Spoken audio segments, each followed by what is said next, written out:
We are one of only a couple, maybe two, totally free clinics in the Chicago area.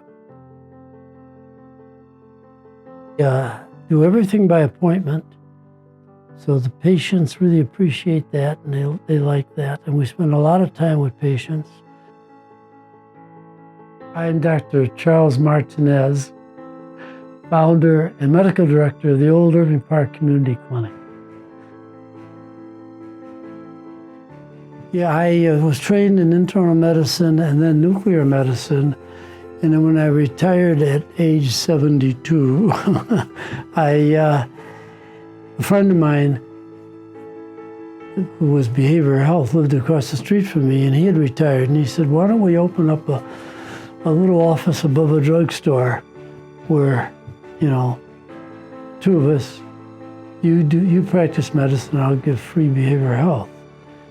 Me and George, the behavioral health guy, and then there was another guy, Bob Ewald, who was a businessman.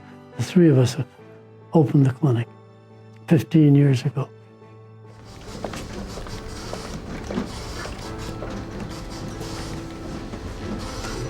We don't see patients who have insurance. We don't take insurance money, we don't take government money. So we survive on donors and foundation money. We see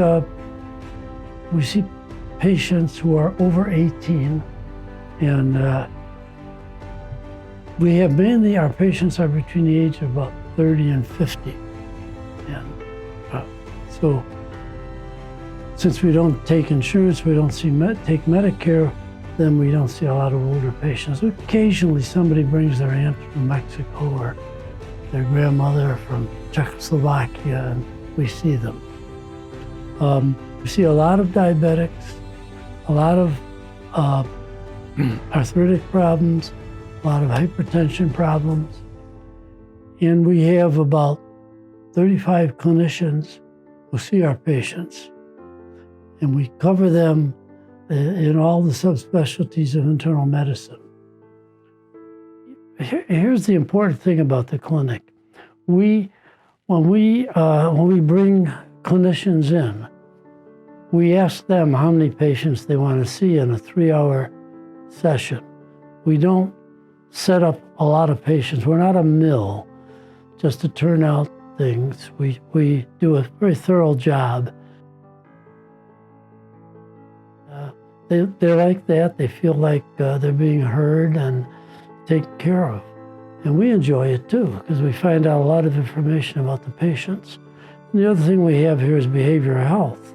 Almost no free place has behavioral health, and patients really like that.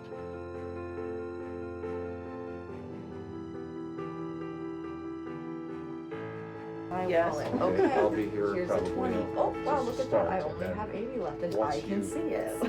Leave, then I'll switch to try to. We had a patient, and we call him the man who fell his way to the front door of the clinic. What happened, he said, he came in, he had an appointment for, I think, routine hypertension or something, and his clothes were all ripped, and he was bruised and bleeding. And I said, what the hell happened to you? He said, well, when I got out of the car, I couldn't control my feet. So he literally fell his way across the street on the sidewalk to the front door. He says, as soon as I got to the front door, I gained control of my feet again, I walked in. So he said, but the key was that he was having this tremendous headache, which started at 2 o'clock Sunday, and this was Tuesday, and it was relentless. That's a sign of what we call a thunderclap headache, which means he's bleeding into his brain.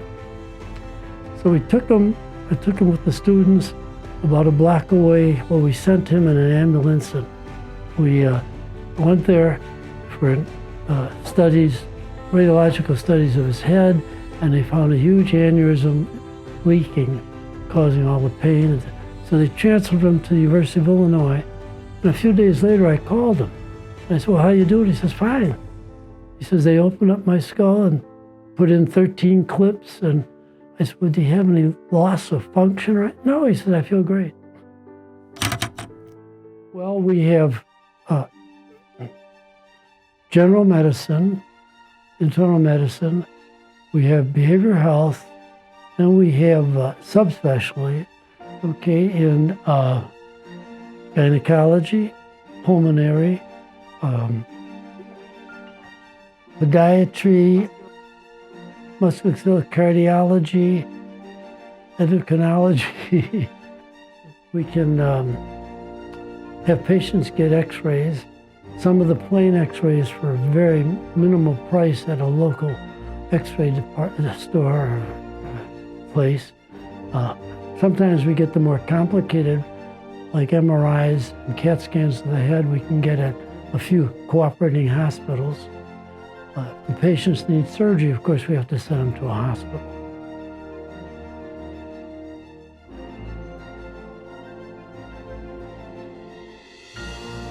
We really survive on donors and foundations, and we have nurse practitioners, physician's assistants, and medical students who come here on official rotations. And we wouldn't be able to do any of this work if it weren't for the volunteers. They are our lifeline, really, to delivering care to these people.